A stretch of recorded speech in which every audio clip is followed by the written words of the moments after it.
Hello everyone, welcome to శారస్ kitchen. మీకు దొండకాయ ఫ్రై తెలుసు, అలాగే దొండకాయ కర్రీ తెలుసు, కానీ దొండకాయ పచ్చడి కూడా ఉంటుంది. ఒక్కసారి మీరు కూడా ట్రై చేయండి. చాలా అంటే చాలా టేస్టీగా బాగుంటుంది.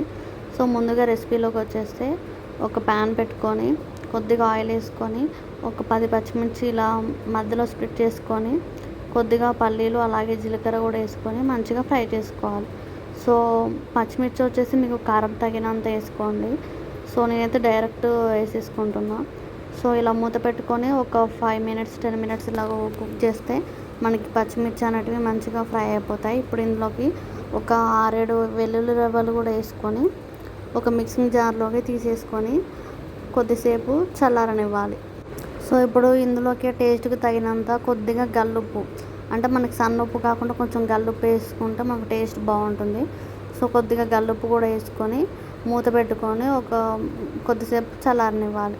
సో ఇప్పుడు అదే ప్యాన్లోకి మనం ముందుగా కట్ చేసి పెట్టుకున్న దొండకాయ ముక్కలు, సో ఈ దొండకాయ ముక్కలు అనేటివి మరీ పెద్దగా కాకుండా చిన్నగా కాకుండా కొంచెం మీడియం సైజులో కట్ చేసుకుంటే మనకి తొందరగా ఫ్రై అయిపోతాయి. సో మనకి పెద్ద సైజుగా కట్ చేస్తే త్వరగా ఫ్రై అయిపోవు. సో కొంచెం మీడియంగా కట్ చేసి పెట్టేసుకుని ఒక మూత పెట్టుకుని ఒక 10 మినిట్స్ కుక్ చేసుకోవాలి. సో ఇప్పుడు ఇందులోకి 2 మీడియం సైజ్ టమాటాలు కూడా కట్ చేసి పెట్టి అవి కూడా వేసేసుకోవాలి.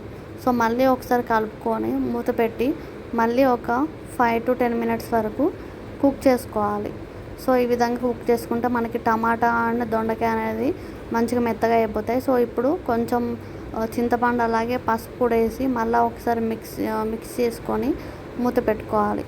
సో ఆల్మోస్ట్ మనకి కుక్ అయిపోయినట్టే. సో ఇప్పుడు ఫ్రెష్గా వాష్ చేసి పెట్టుకున్న కొత్తిమీర కూడా వేసేసుకొని మరి ఒక 2 మినిట్స్ ఫ్రై చేసుకుంటే మనకి దొండకాయలు ఫ్రై అయిపోతాయి.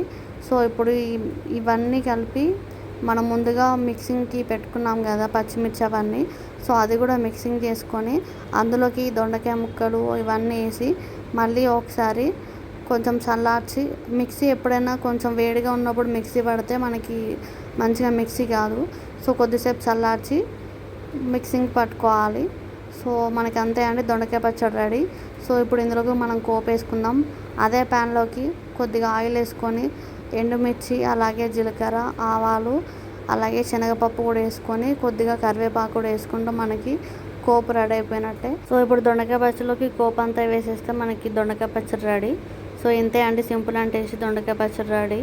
సో ఇది మీకు రోటీలోకి కానీ అలాగే రైస్లోకి కానీ బాగుంటుంది. మీరు కూడా ట్రై చేయండి, చాలా బాగుంటుంది. సో ఇంతే అండి, నా వీడియోస్ మీకు నచ్చినట్లయితే లైక్ అండ్ షేర్ సబ్స్క్రైబ్ చేయండి. Thank you all.